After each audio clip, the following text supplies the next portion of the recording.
नमस्कार दोस्तों, Indian seeds run के इस यूट्यूब चैनल में आप सभी का स्वागत है।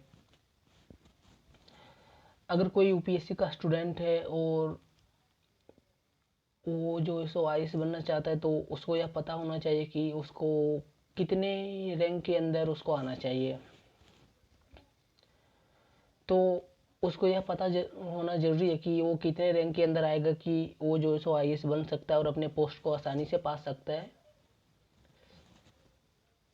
जैसे हर किसी का कुछ एम होता है, मतलब कुछ लक्ष्य होता है कि जैसे कि मुझे आईएएस बनना है, तो किसी को होता है कि मुझे आईपीएस बनना है, तो फिर किसी का होता है कि आईआरएस में जाना है। तो देखिए, इसके लिए हर किसी का जो रैंक है वो अलग अलग होता है, जिसमें जो है सो हर कैटेगरी का रैंक, हर कैटेगरी का जो रैंक होता है वो अलग होता है कि इस कैटेगरी के अंदर आने पर आपको इतने रैंक लाना हुआ, ताकि आपको उस पद को आसानी से जो सो उस पद पर आसीन किया जा सके।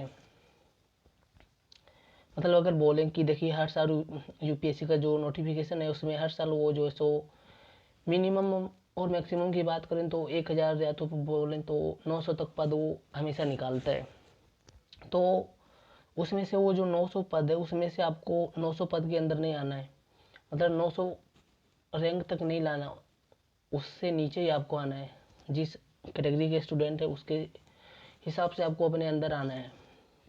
अगर मान लेते कि यूपीएससी में टोटल इस बार की जो पद है, देखिए इस बार का जो पद है उसमें मान लेते कि टोटल 1100 है। ओके, तो ये हो गया टोटल। अब मान लेते कि आपको आईएएस बनना है, तो देखिए मान लेते कि आप जनरल से है, तो आपको जो सो अगर आपको आईएएस बनना है तो आपको मिनिमम जो है सो 110 रैंक लाना होगा। अगर आप 110वां रैंक के अंदर आ जाते हैं तो आपको जो सो आईएएस का पोस्ट मिल जाएगा। अगर आप 111वां भी चले जाते हैं तो ये रैंक, ये जो पोस्ट है आपको नहीं मिलेगा। इसलिए अगर आपको आईएएस बनना है तो इस 100 नंबर के 110 नंबर के अंदर ही आना पड़ेगा। ओके, अगर आप इससे बाहर चलेंगे तो आपको आईएएस का पोस्ट नहीं मिलेगा, फिर दूसरा पोस्ट आपको मिल जाएगा। तो हो गया कि एक आईएएस का पोस्ट हो गया कि आईएएस के लिए कौन सा रैंक होता है। तो ये हो गया, तो कि एक जनरल हम लोग एग्जाम्पल से देख लें कि ये कौन सा होता है और कैसे होता है सो। तो अगर देखिए बात करेंगे कि देखिए, अगर हम जनरल बात करें तो 3-4 कैटेगरी का हम लोग बात करते हैं कि किसको किसको कितने रैंक के अंदर आना चाहिए, ताकि सभी को पता होना चाहिए कि वो उस लक्ष्य के साथ पढ़े और अपने रैंक को आसानी से ला सके, और जो उसका पद है वो आसानी से उसको पा सके। तो ये ज़रूरी भी है, अगर आप यूपीएससी स्टूडेंट है और आपका लक्ष्य है कि आपको आईएएस बनना है, और आपका जो कैटेगरी आपको पता है, तो आपको उसके हिसाब से मेहनत करना है, ताकि आपको भी जो कभी फ्यूचर में दिक्कत ना हो कि मुझे आईएएस बनना था वो पर इतना रैंक मेरा नहीं आ सका। तो आपको जो रैंक वो है वो आपको पता होना चाहिए कि आप कितने रैंक के अंदर आना है, और आपको कितने रैंक के अंदर आने पर आपको ये पोस्ट मिलेगा। तो देखिए, हम जनरली बात कर रहे हैं, पहले देखिए जनरल कैटेगरी का बात कर रहे हैं। तो देखिए, अगर कोई जनरल कैटेगरी का स्टूडेंट है तो उसको जो है सो 110 रैंक के अंदर आना होगा, तब आईएएस का पोस्ट उसको आसानी से मिल जाएगा।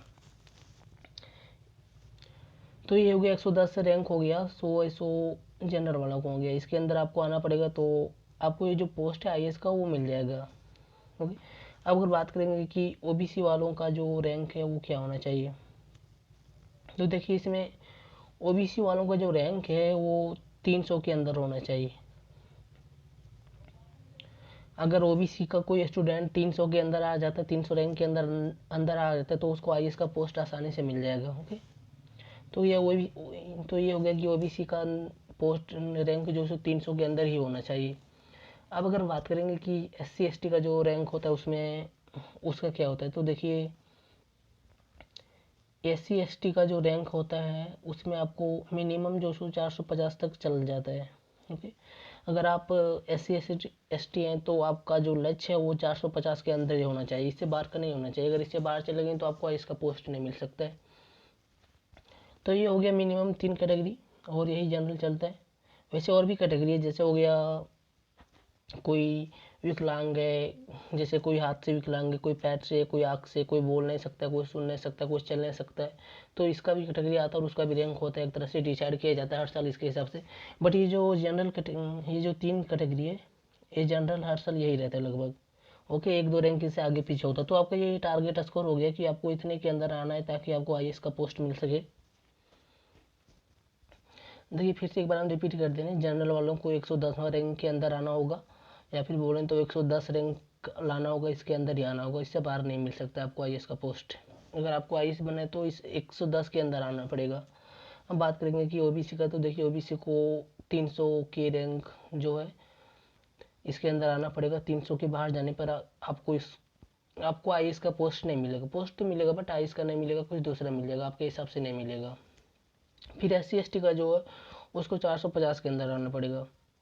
तो देखिए सबको अपना अपना लक्ष्य के अनुसार चलिए, 110, 300, 450 ये हो गया रैंक। हर कोई अपने हिसाब से चलिए और अपना लक्ष्य बना के चलिए। चलिए फिर मिलते हैं किसी नेक्स्ट वीडियो में, तब तक के लिए जय हिंद।